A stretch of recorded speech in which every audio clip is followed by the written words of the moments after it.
digital world order, it's increasingly run by tech companies that are sovereign in that space. And that's particularly true in AI, where the foundational models and what they do, what their inputs are, the data they train on, all of that stuff is determined. The rule set of how you as a human being, as a citizen, as a consumer will engage with them, those things are determined wholly by the people that are running the tech company. I do believe that there is a very, very tall mountain to climb to have effective governance of that space. And unlike on climate change, where it started late, but at least it's comparatively slow moving. I mean, I know it doesn't feel that way because of all the things that are happening in the world on climate, but at the end of the day, we still have years in principle to stay to 1.5 degrees centigrade. And if we don't, it'll be 2. And we have the ability over decades to course correct. Hi, my name's Craig Smith, and this is Eye on AI. Today, I have Ian Bremmer with me, the renowned political scientist, to talk about AI regulation, the potential for a global regulatory framework, and the role of nation states in AI development. Ian also talked about who should be held accountable for AI harm and the U.S.-China competition and collaboration over the technology. I hope you find the conversation as engrossing as I did. AI might be the most important new computer technology ever. It's storming every industry, and literally billions of dollars are being invested. So buckle up. The problem is that AI needs a lot of speed and processing power.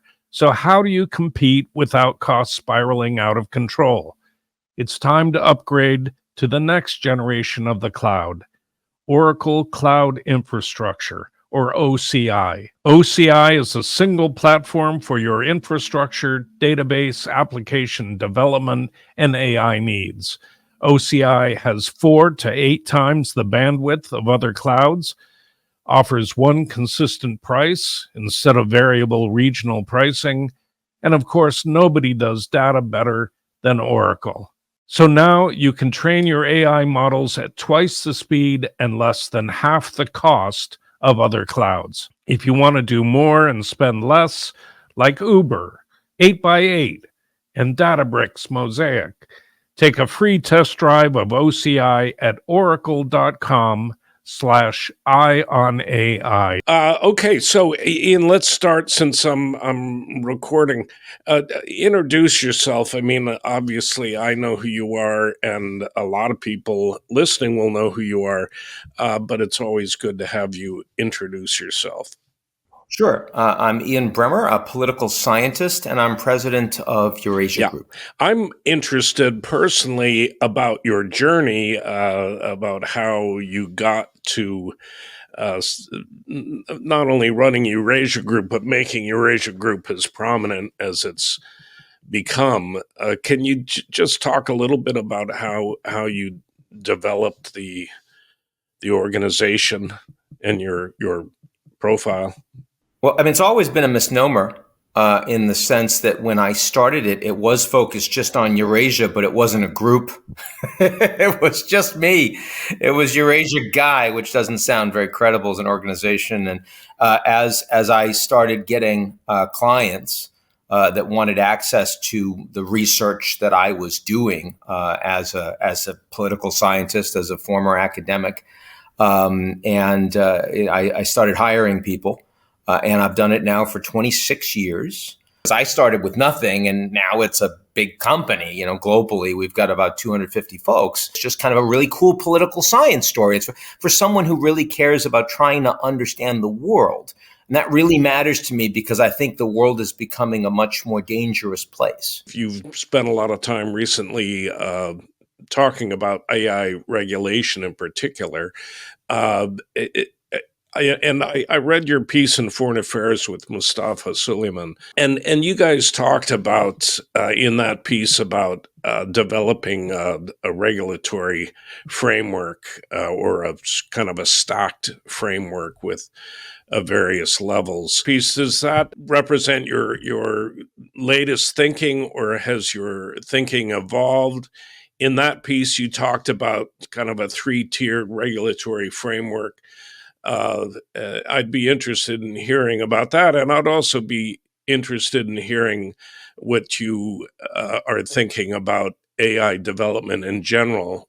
I mean, look, it's evolved in the sense that the field is changing very quickly. There has been some regulatory efforts that have come about since Mustafa and I wrote that piece, and I think they've all been informed by it, actually, which is first time I can really say that in my career, which is sort of interesting, in part because there's so little out there. And also because I helped get the Secretary General of the UN interested in AI 5 years ago, and he's now launched a high level panel on AI that I'm on the executive committee of and serve as a rapporteur. So I'm sort of writing up, hopefully what will be the global direction of governance on AI. So again, kind of the first time in my life that I'm sort of a policy practitioner, even though I don't in any way think of myself that way, right? But again, this is a very, very fast moving space. So that's my kind of immodest rejoinder to how I would answer the question. It's changing. It's changing a lot because of my experience in the field, as much as the field is changing. But yeah, look, I mean, I guess I want to say a couple of things to start. The first is a level of humility about what governance can do, given how fast the technology is moving. The utter lack of interest in any of the technology companies, the leaders of those companies, in slowing down at all. They want to speed up because this is a very well-funded, extremely smart group of people that are have competitors breathing down their neck. And so, I mean, they're not the bad people, but I mean, their incentives are overwhelmingly to get this out and faster, right? So you put those things together, and the fact, what I call a technopolar world, that when we talk about the digital world order, it's increasingly run by tech companies that are sovereign in that space. And that's particularly true in AI, where the foundational models and what they do, what their inputs are, the data they train on, all of that stuff is determined. The rule set of how you as a human being, as a citizen, as a consumer will engage with them, those things are determined wholly by the people that are running the tech companies. So I do believe that there is a very, very tall mountain to climb to have effective governance of that space. And I would argue the technology is moving a lot faster than the governance is, even though in the last 12 months, the governance has been a priority. It's been urgent. It's been, on the top 3, top 5 issues of all the major policy leaders around the world that you speak with. And I'm very heartened by that. And they are legitimately trying to figure out what to do. They are not coming to the table with preconceived notions of these are the equities that I must defend. So that's all to the good. But it is starting late. And unlike on climate change, where it started late, but at least it's comparatively slow moving. I mean, I know it doesn't feel that way because of all the things that are happening in the world on climate, but at the end of the day, like, we still have years in principle to stay to 1.5 degrees centigrade. And if we don't, it'll be 2. And we have the ability over decades to course correct and have some impact on the world. You don't have generations on AI. You've got years. Single years. Right. So that's the backdrop. That's the context for talking about the geopolitics of AI, the governance of AI. Yeah, I talk to a guy periodically. Do you know Connor Leahy? Yeah, he's a smart guy. He's he's young and a bit of a rebel. But he had this group, Luther AI. He now has a startup focused on alignment, but Luther AI developed the first open source large language model, GPT-J, and has gone on to develop larger models. And he's now very focused on regulation. And he says some very interesting things that I just wanted to hear what you because what you had in foreign affairs is kind of high level framework, but in terms of specific regulations, uh, he says, for example, the world got together and decided that human cloning is a bad thing, or that we're not ready to go there. And it was banned globally through various structures. Uh, is that possible with AI? Could you set a limit on how many uh, flops per training uh, session, or how large? I mean, compute is an easy thing to track. Uh, I mean, is that one of the things that one of these global bodies, or at least nation states, could do? Just outright ban something? No, well, first of all, it's the right question to ask. It's a very interesting question. And as a political scientist, I would start by answering it as if you were asking that question of nuclear weapons after the Americans and Soviets already had a bunch. And say, well, I mean, in principle, couldn't we just ban? Because it's obvious that we don't want them. It's obvious they're incredibly dangerous. We don't think they're usable. We're really worried about proliferation. We're really worried about what could happen in the world if we keep building them. As it turned out, we believe that at least once we were 1 in 3 at destroying humanity as a consequence of them. So it's a really bad idea to have them around, right? And we've got countries now with like Pakistan and North Korea that we clearly don't want to have nuclear weapons. It's utterly unacceptable. We can't do anything about it, right? And so the genie is out of the bottle, and we cannot wish it away. There is way too much money. There are way too many powerful companies with influence. It matters way too much for growth. There is already way too much proliferation, and the geopolitics are already way too competitive. If we don't do it, somebody else will strategically, never mind technologically, never mind from a business perspective. So for all of those reasons, absolutely not. You saw there was this one letter that was signed by a number of, sort of AI, let's say, concerned enthusiasts and scientists. It got, I think, several thousand people signing it, a lot of whom actually mattered. It was only to limit one very small part of AI development. And it went absolutely nowhere immediately, as anyone touching the field could have told you it was going to. So we've now had this high-level UN panel together for several months. We've put out our interim draft report.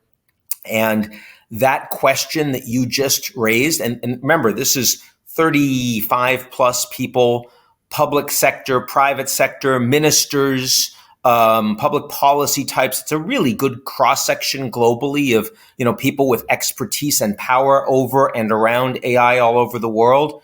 That question that you just raised has not taken up a moment of conversation over the months of our meetings. Not in any working group, has not been discussed, because it's not relevant, it's not credible, it's not anything that we think we could put muscle into. Now, keep in mind, when you're working at the global level, you understand, number one, the United Nations has no power, right? Number two, the United Nations has no money.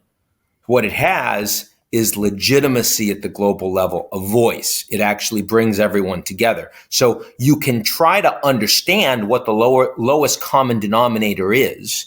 You can steer it. You can create analytic ground truth that everyone can come together around, which is a really important thing to do in my view. And occasionally, especially if you have a crisis, you can raise the lowest common denominator.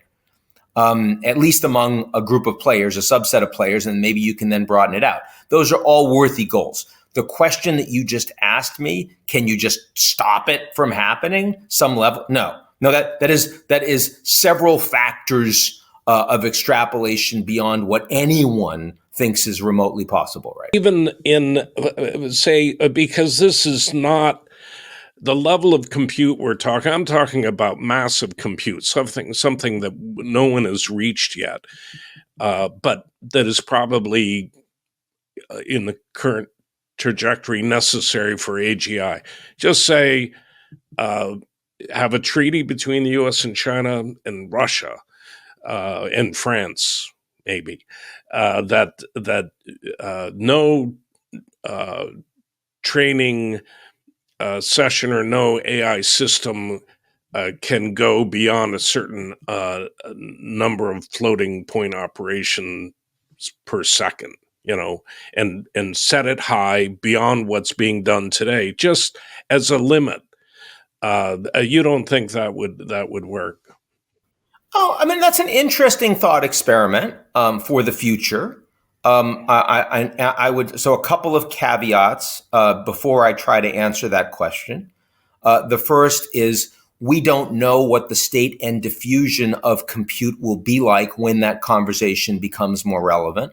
In other words, how many actors will have access to it? Is it going to continue to become logarithmically more expensive as it is presently projected to be, using the same kinds of energy inputs, for example, that only a small number of states would have? Because if that's the case, then it's no longer a massively proliferating technology. It's something that only the US government, together with tech companies, and the Chinese government, together with tech companies, can probably do, right? So you won't need a treaty because it won't be relevant. And then there's just a question of what mutually assured destruction looks like and what the Americans and Chinese decide to share. So it becomes a geopolitical question. That's one point. Second point is to what extent the advances in AI technology are likely to continue to be on the back of more and more explosive data sets, which have enormous amounts of garbage in them, or is it on the basis of more finely trained data that is smaller, that you have full confidence in? And that's a very different kind of advance that will be massively more available at lower scale to governments, to companies, to rogue actors, you name it. Now, I also would say that, that the AGI question is, I mean, I am worried about so many other things and excited about so many other things in AI before we remotely get to whether or not an AGI is either technically or even philosophically possible. I'm much more concerned about people destroying the planet using AI than I am about, or destroying humanity, I should say, than I am about robots taking over, about, artificial intelligence becoming sentient. I just think that, what we have right now is an incredibly powerful, incredibly economically disruptive for good and for bad, and politically disruptive for good and for bad, new technology that very soon everyone is going to have in their hands and be able to do stuff with it. And we are not ready for that. We're not ready for the economic upside, but I'm sure we'll figure a way. But we're also not ready for the economic, political, social, and security downside. And everyone with money in the field is going to take care of the upside problems. Like, I'm not worried about not reaching the upside, that governance is going to stop the upside, because the power is all there, the trajectory is there. I'm worried about the stuff that people aren't spending the money and time on, because again, I'm a political scientist, so that's what I'm paid to do. That's my concern. Yeah. Another question that, and I'm sorry to dive. Can I ask you, why did you start with AGI? Is it just because that's the really big, like, high level, long term existential thing, or are you more concerned about it than I am? AGI, I'm not concerned about, and I think, as I mentioned, AGI, it's as something that we'd want to control. If it ever happens, we'd want to have controls in place to prevent it if we don't want it to happen. But I thought the idea of limiting the amount of compute that can be marshaled for any particular AI system as a practical way of guarding against not necessarily AGI, but just super powerful systems. I thought that was an interesting idea. Uh, the other thing, and I'm sorry, sort of to dive right into the specifics of regulation, but to me that's more interesting than you have this body and it's going to be responsible for this, and that body is going to be responsible for that. It's the specifics that interest me. Another big question that's been debated in the EU AI Act is the responsibility of model developers or model purveyors. Where do you stand on that? Because again, this is a frustration for me in the gun debate, that gun manufacturers are free of liability, and that in social media, the social media companies are free of liability. And there's been a lot recently about the plastics industry. I don't know where that debate started, but people saying, hey, the plastics industry knew that this was going to be a problem, and they just shifted it to the consumer with this whole, you should be recycling. So, is there should these potential harms fall on the model developers, and that would be a way of creating some caution on their part? Well, they certainly have to have some level of accountability. How much of it is solely on them? How much of it is shared in the industry? How much of it is with government actors? That's where the decision has to be made. But your question is obvious, because these companies. It turns out Americans are incredible capitalists when we talk about profit. We understand where the profit's being made. We know how to build business models that will create extraordinary, world-changing enterprises, and we make sure the shareholders get it. And that's driven a lot of growth. But when it comes to losses, we are the world's best socialists. We really want to make sure that we socialize those losses. Not on me, it's on the public. It's on the general public. And preferably it's on the general public in the future, so that we don't have to pay for it, our kids do. Whether you talk about climate change and carbon and methane emissions, whether you talk about plastics, deforestation, biodiversity, social media, you name it, right? And AI, of course, is the same thing. Now, we have completely failed on social media, completely failed. And I think everyone knows this. It is addictive. It is horrible for our children. It is damaging them in ways that we do not know or understand. We would absolutely, if this was a GMO, if it was a vaccine, we would have testing regulations before we would allow them to be injected into the bloodstream, the consciousness of our kids. And yet here we're testing them real time on people, on societies, on democracies, and you see the implications. It is undermining American democracy. We are exporting tools that undermine democracy around the world. That is not the United States I grew up in. And we now have AI, and it's a much more powerful version of the social media challenge. Yes, I believe that foundational models need to be tested, and that there needs to be transparency around that. There needs to be red teaming that should be done by folks that are either outside of the organization, or if they're inside, there is some level of outside participation so that you know exactly what's being done.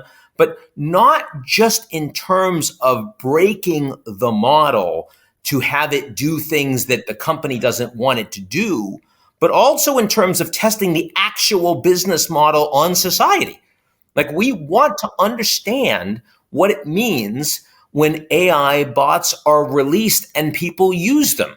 Before they are released broadly, we kind of need to know what's the impact on society. And if the companies really don't want that, then there need to be some level of legal recourse to help ensure that they are accountable for damages that eventually might occur.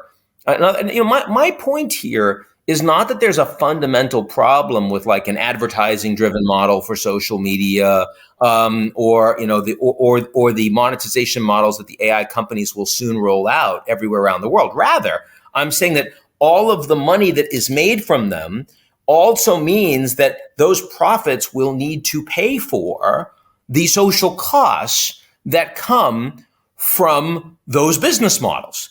And there are two ways to pay the social costs. You can pay them ex ante by testing and trying to help ensure that those costs are limited, or ex post once the costs have already occurred and you need to clean it up.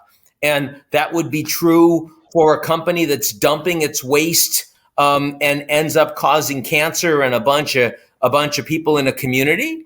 As I saw growing next to where I grew up, like, Woburn, Massachusetts and stuff like that, or it's going to be true for AI. But those things are all, these are all challenges where the business model does not yet account for public goods that matter, that are part of GDP. That's a fundamental issue. If by shifting responsibility to the model developers, to me that would immediately clean up the problem, because model developers would be terrified of putting something into the public space that could be abused or could cause real harm. Do you think that's a serious consideration in the United States or in the EU? Well, even in the EU, where it would be most likely, you've seen the French in particular, but also the Germans and others pushing back very strongly against that, because they do not want their own existing unicorn companies and nascent unicorn companies to be cut off by a much less permissive regulatory framework than what their competitors enjoy, with a big market and with a head start in the United States. In the United States, that's generally not the cultural orientation of how the sausage politically is made.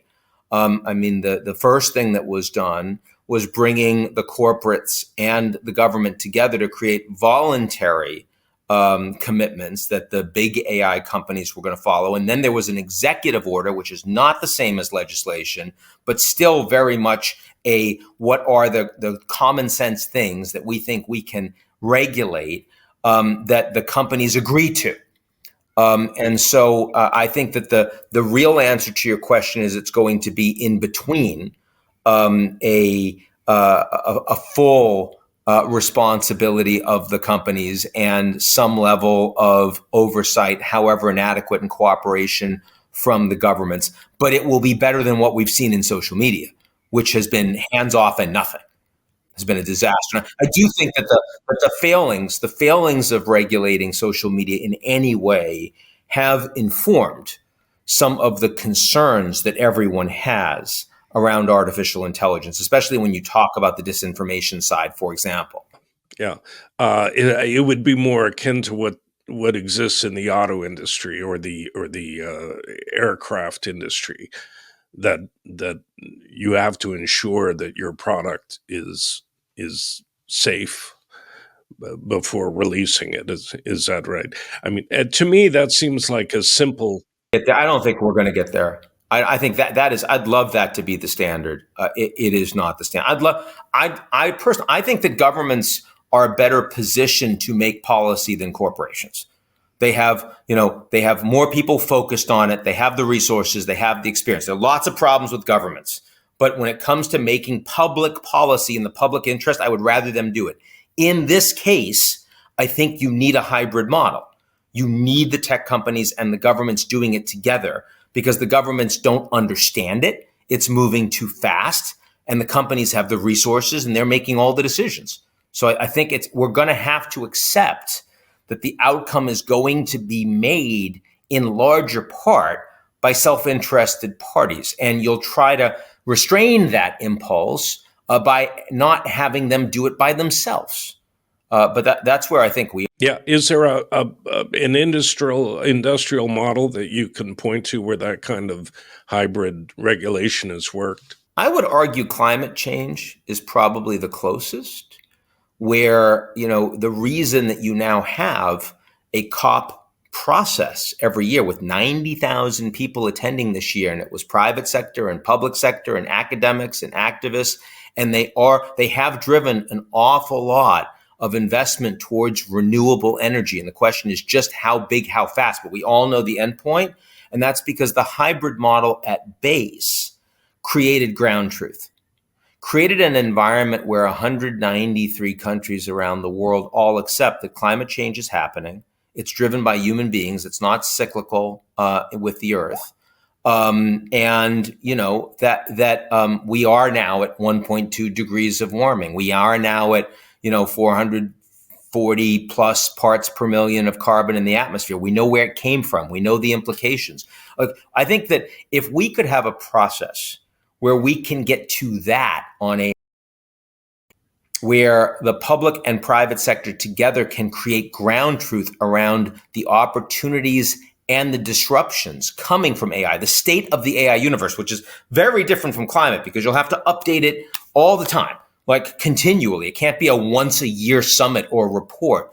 But that, I think, would actually help quite a bit, because any regulation structure you put in place, any governance structure, is going to be wholly inadequate in a year, in 3 years. It's going to need to be inherently flexible to change as the technology changes in ways that we can't actually conceive of now. And yet most institutions and frameworks, when we set them up, they're actually quite rigid because we want to protect our equity. Since we're the ones setting it up, we don't want anyone else coming in and changing it so that we're not powerful anymore. Well, you actually have to have the flexibility. The creative destruction needs to be in the fabric of the architecture, which is a lot harder to do. Yeah, that's interesting. I that's one thing that struck me in your foreign affairs piece, this idea of inviting the tech companies to the table, and certainly I agree with that in an advisory role or something. But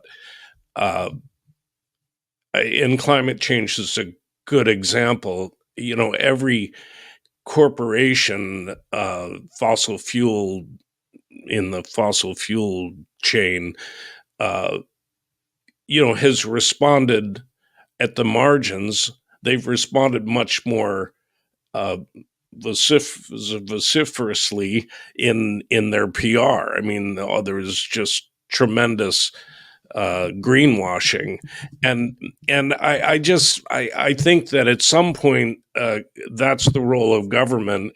It has to draw a line, and whether it stifles innovation or not, until the governments have the expertise to make informed decisions, I think relying on the industry to develop. I mean, that's again what happened with social media. It's Well, look, you can't give the private sector a veto. There is a question. You say advisory. There is a question of whether they get a vote. What I'm arguing is whether or not you give them a formal vote. In reality, they already have a vote. In fact, they have a lot more than a vote, precisely because they're the ones making all the decisions to determine what AI is doing and where AI is going beyond where the governments are even beginning to be right now. Now, I'm less concerned about at the eventual tables of these, whether it is a geotechnology stability board, or it's an intergovernmental panel on AI, or any of the other sort of modalities for governance that I've spoken about, that Mustafa and I have spoken about, that have come about in other places. Whatever it is, I'm less concerned about how the private sector it participates than the fact that they have to be there. Yeah. They have to be there because if they're not there, the alternative is, I don't think the realistic alternative is that the governments govern it. I think the alternative is the tech companies do it and no one knows what they're doing. And by the way, one other thing, to be a little bit less pessimistic here, on climate, the role of the fossil fuel companies was necessarily adversarial, because what you're trying to do with climate change governance is end fossil fuels over a period of time. But I mean, still, it is an existential risk for the fossil fuel companies, which is why they have acted in such a, with the greenwashing as vociferously as they have. With AI, it is not that. Right? With AI, it is some of the business models may end up in challenging places, but we all believe that AI has incredible, unprecedented capacity to improve the human condition and our interaction with the world and worlds around us. So I don't think that the private sector necessarily has to have an adversarial relationship at all with this process. But there will be clearly very significant points of friction. This is nation states competing at one level, and compute is a constraint, certainly in China, and China is mobilized to our detriment. Ultimately, I think it's revitalizing its chip industry. I mean, that's a separate conversation. I think the U.S. Has not approached that the right way. But the U.S. has talked about building a national compute resource, and I know a lot of countries have. The U.S. certainly has the financial resources. Why not invest in a national AI initiative where the government builds a foundation model and gathers expertise in a national program, a Manhattan Project. I don't understand why the government is shying away from that, because this is such a fundamental shift. Why leave it to the private sector? Not exclude the private sector, but why not have a national initiative that could compete with the private sector? First of all, I'm not ideologically opposed to that idea. Some of the reasons not to do it is because you would think that the government would be too slow moving. It's too polarized. The efforts would be changed too much or vulnerable to political change too much from election cycle to election cycle. Funding cycles are more challenging at this point, for example. But I mean, you look at the IRA and you look at the CHIPS Act, and in both of these cases, I would say you would see successful pieces of U.S. industrial policy that were much overdue, infrastructure policy as well. So it's not like the Americans can't do 10-year shovel-ready projects when they put their mind to it. Why wouldn't you be able to do it here? My orientation towards a solution here would be less about a Manhattan Project, because I don't think it's necessary, because I think you've already have big companies that are doing incredible work. It would be more towards, number one, trying to ensure that the Americans are getting access to the high quality talent around the world that we need, which means, we've been focusing so much on illegal immigration, but we've been failing at legal immigration. And we're creating these, Gordian knots that make it impossible for talented people to come to the United States. This is where they want to come. Instead, they'll pick Canada. They'll pick India. They'll pick Singapore. They'll pick another place because, number one, they can work remotely. Number two, it's just too hard to get the visa status. It's too uncertain. It takes too long. So that's one area I'd like the government to lean in. A second is to provide data. We have some areas where the Americans have repositories of data. You look at the National Health Institute, for example, and there's incredible data there. There are going to be areas where the U.S. government will be uniquely well positioned to have data resources that can be used by universities, that can be used by private sector players that are big, but also by startups. That will help support entrepreneurship, will also help to facilitate U.S. aid to developing countries around the world, giving them access to data that otherwise the private sector companies might not be interested in providing. Again, public goods to create data that have the business model for, I think is really, really important. And this gets me to another point that I think is underappreciated, which is The biggest challenge to the development of AI, in my view, is not technology limitations. It's business model limitations, because the private sector is only interested in investing in areas where they think they can make a profit. So we aren't reverse engineering the human brain right now. We're barely reverse engineering the brain of an earthworm, even though Ray Kurzweil said we'd be able to do that way before now in Age of Spiritual Machines, way back when, decades ago.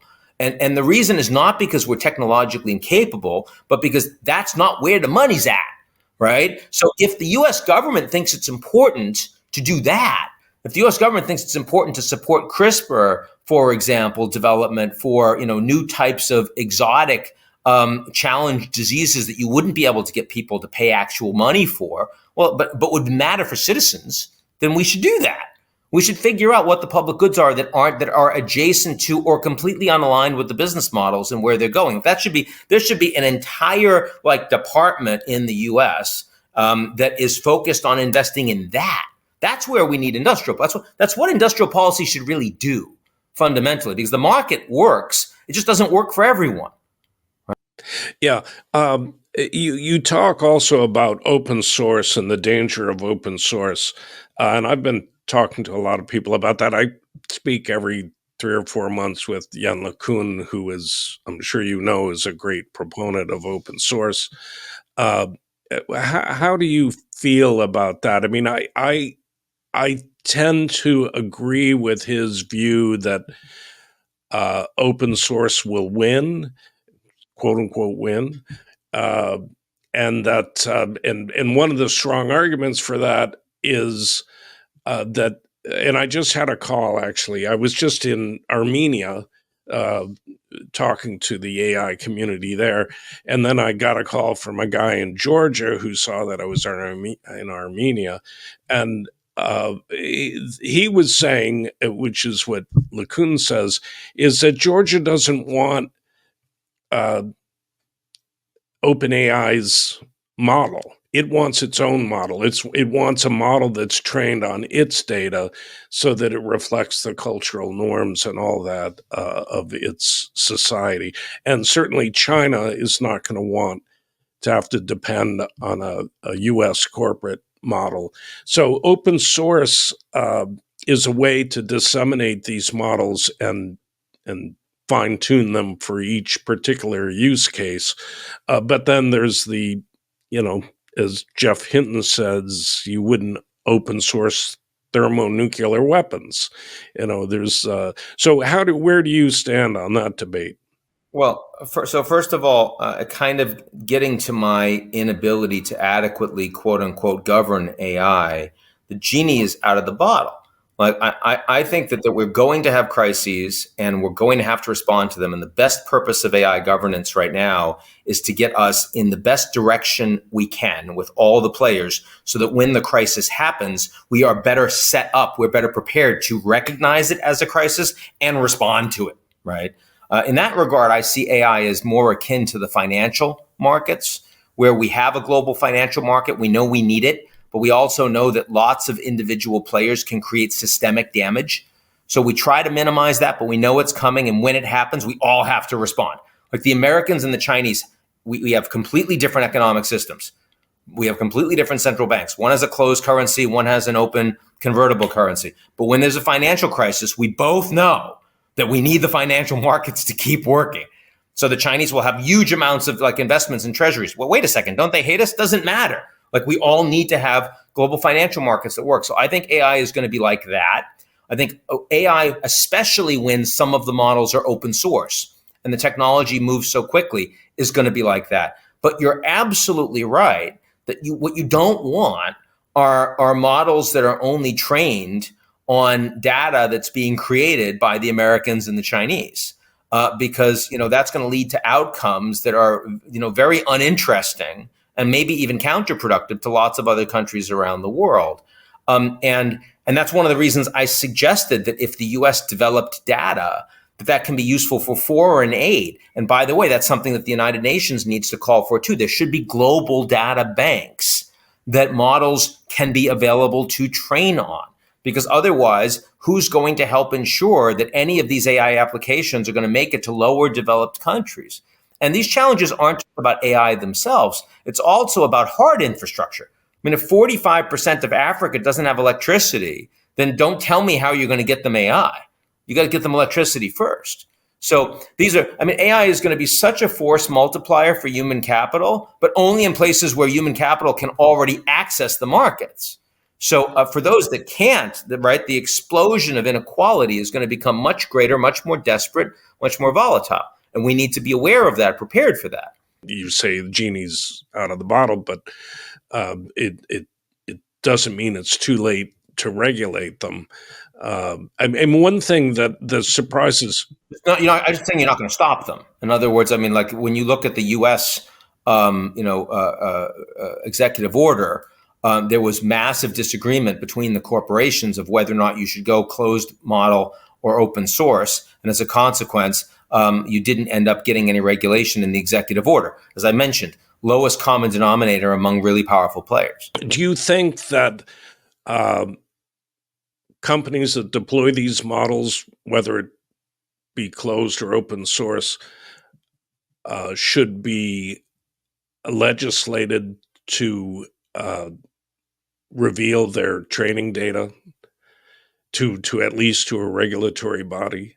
I don't know. That's a better question for Mustafa than it is for me. He has the technological expertise. I'm not opposed to it in principle, but I can certainly see environments where that would be considered proprietary for good reason, and you wouldn't want. You're more interested in the test results and in a transparent process around the testing, and the testing needs to be much broader than it presently is. Than I am around the nature of the data itself. Certainly, I can see that strikes me as likely to occur in China, but hard to see that happening in the US. It just surprises me. For example, in the New York Times OpenAI case, that or even Llama 2, an open source model, no one knows what data it was trained on.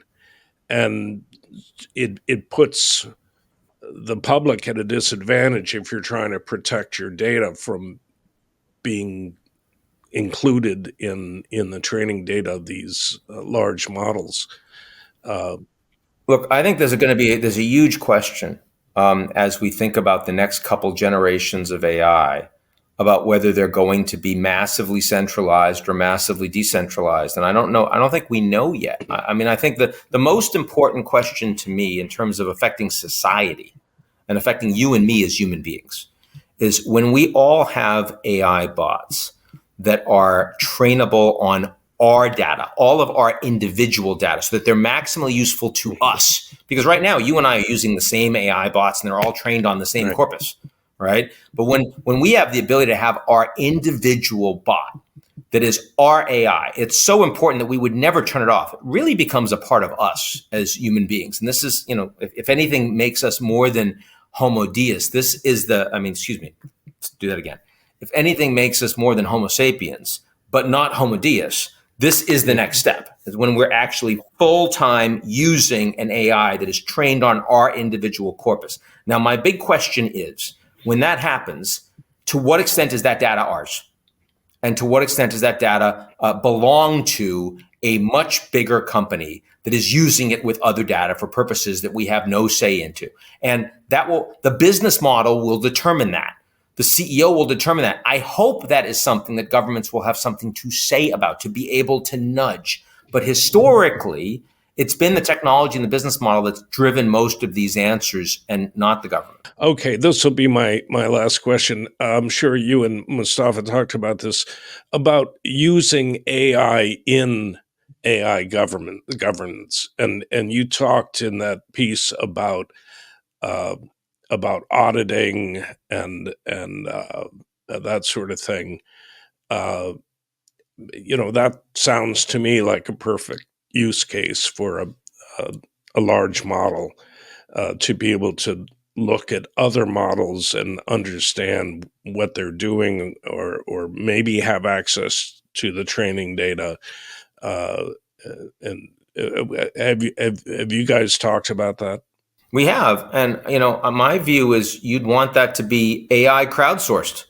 I mean, if you've got, 10 or 15 or 20 great models out there, you should be applying all of them to AI governance of specific issues. And you should be determining what they together have to say. The wisdom of crowds has nothing on the future wisdom of AI crowds. And right now, most people use AI individually, which makes no sense to me whatsoever. They're trained on different data. You'd want to be able to crowdsource it. If you get enough AI out there, eventually there'll still be systemic biases, just as there are systemic biases in humanity, but it'll still bring you closer to accuracy. You want those as inputs.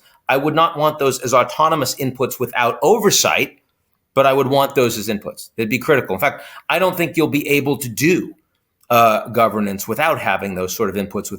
Yeah.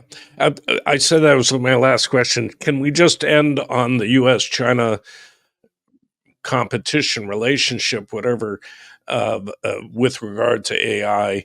Do you think that the two countries will come together in some sort of regulatory framework that's mutually beneficial, or do you think that we're drifting so far apart that we're going to end up in, there's the Asian AI sphere dominated by China and the Western AI sphere dominated by the U.S.? Look, I think the Chinese are much more interested in AI regulation than the Americans are right now, because they understand the threat that it poses to a government that wants control over information. And the Americans don't seem to worry about that, but increasingly we will.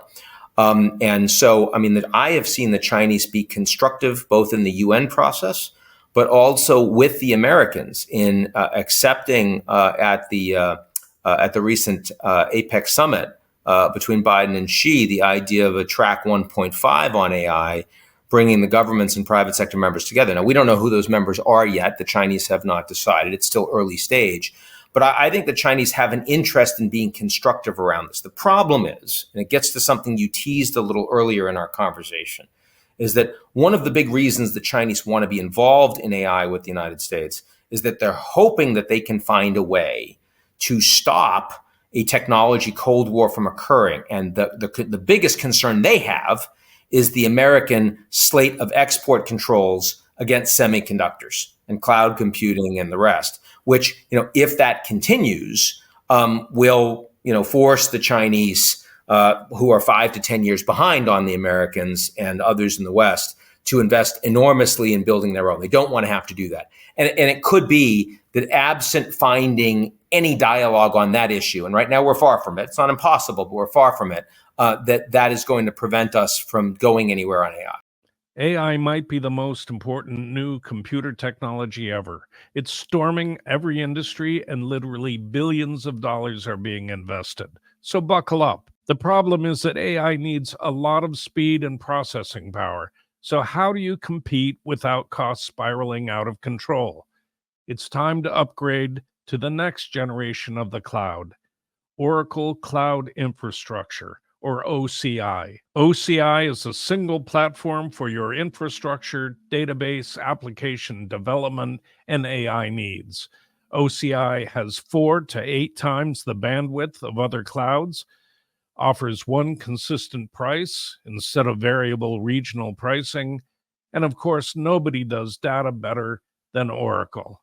So now you can train your AI models at twice the speed and less than half the cost of other clouds. If you want to do more and spend less, like Uber, 8x8, and Databricks Mosaic, take a free test drive of OCI at oracle.com/eye on AI. That's it for this episode. I want to thank Ian for his time. If you want to read a transcript of today's conversation, you can find one on our website, Eye on AI. That's EYE-ON.AI.